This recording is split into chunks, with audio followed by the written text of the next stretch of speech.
नमस्कार. स्मार्ट गृहिणींसाठी smart kitchen tips. Tip number 1. पांढरे कपडे धुतल्यानंतर घामाचे पिवळे डाग तसेच राहतात. कपड्यांना घामाचा वाससुद्धा कधीकधी तसाच राहतो. पाळीव प्राणी घरात असतील तर त्यांची लवसुद्धा कपड्यांवर तशीच राहते. अशावेळी अर्धा कप व्हिनेगर अर्धा बादली पाण्यात घालून हे धुतलेले कपडे पाण्यात बुडवून ठेवा. पांढऱ्या कपड्यांचा पिवळेपणा निघून जातोच, शिवाय रंगीत कपड्यांचा सुद्धा रंग मेंटेन राहतो व कपडे सॉफ्ट होतात. Tip number 2. जर तुमच्या बाल्कनीत फुलझाडे आहेत परंतु त्यांना कळ्याच येत नसतील तर फुलझाडांना सुद्धा जीवनसत्वांची गरज असते. त्यांना हे सत्व देण्यासाठी केळ्यांची साल बारीक करून 2 दिवस पाण्यात भिजत घाला. हे पाणी झाडांच्या मुळांशी घाला. केळ्यांच्या सालीत पोटॅशियम भरपूर असते, त्याचमुळे झाडांना कळ्या येण्यास मदत होते. तुरटीचे पाणीसुद्धा फुलझाडांना 15 दिवसातून एकदा द्यावे. त्यासाठी 10 ग्रॅम तुरटी पाण्यात भिजत घाला. व्हिनेगरसुद्धा पाण्यात मिक्स करून झाडांच्या मुळांशी घालावे. 15 दिवसात एकदा हे करावे. झाडांना भरपूर कळ्या येतील, शिवाय फुलांचा आकारही मोठा होईल. Tip number 3. हातांवर, पावलांवर तसेच मानेवर टॅनिंग झाली असेल, उन्हामुळे काळपटपणा आला असेल तर 1 चमचाभर शॅम्पू घ्या.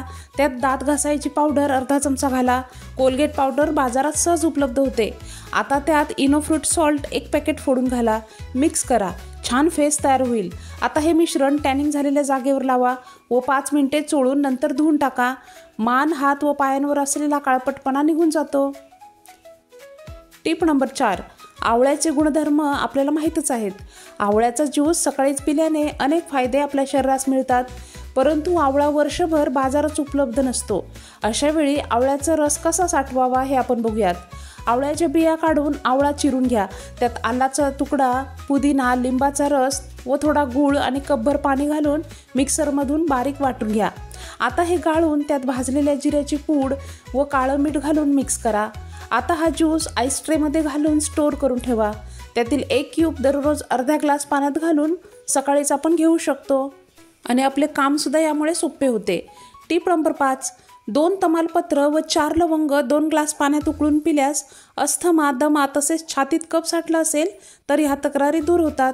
हृदयाच्या इतर तक्रारीसुद्धा दूर होतात. जे लोक दम्यामध्ये पंप वापरतात त्या लोकांना सुद्धा याचा खूपच फायदा होतो. Tip number 6. मूळव्याध असेल व ठीक होत नसेल, ऑपरेशनशिवाय पर्याय नसेल तर ऑपरेशन करण्याआधी हा उपाय नक्की करून बघा. 10 दिवस हा उपाय केल्यास मूळव्याधपासून सुटका होईल.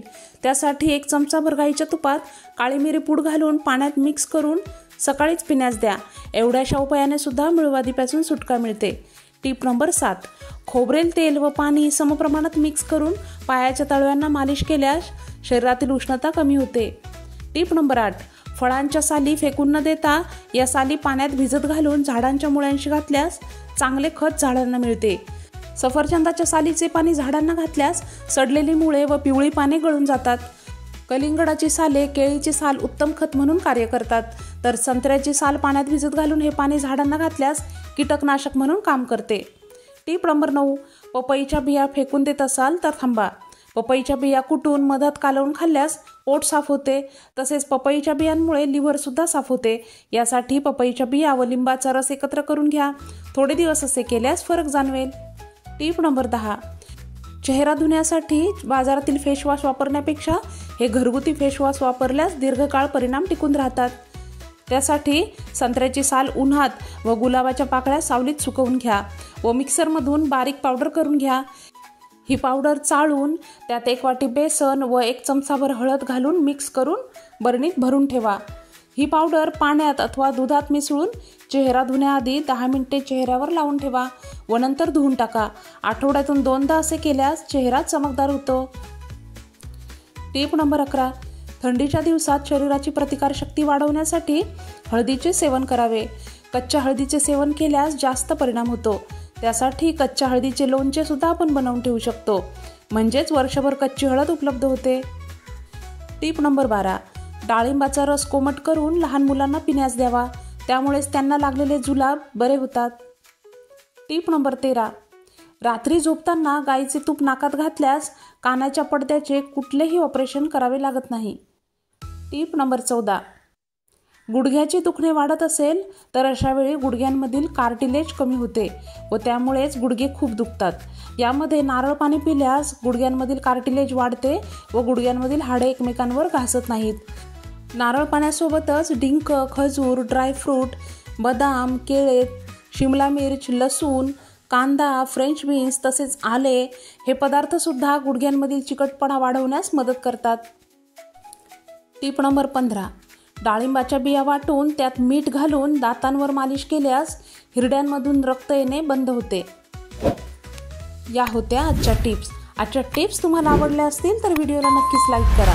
हा व्हिडिओ जास्तीत जास्त इतरांसोबत शेअर करा. तसेच चॅनलला सबस्क्राईब केलं नसेल तर अशा नवनवीन व्हिडिओसाठी चॅनलला नक्की सबस्क्राईब करून ठेवा. शेजारील बेल आयकॉनसुद्धा प्रेस करा म्हणजे चॅनलवर अपलोड झालेल्या व्हिडिओचे नोटिफिकेशन ताबडतोब तुम्हाला मिळेल. पुन्हा भेटूयात. धन्यवाद.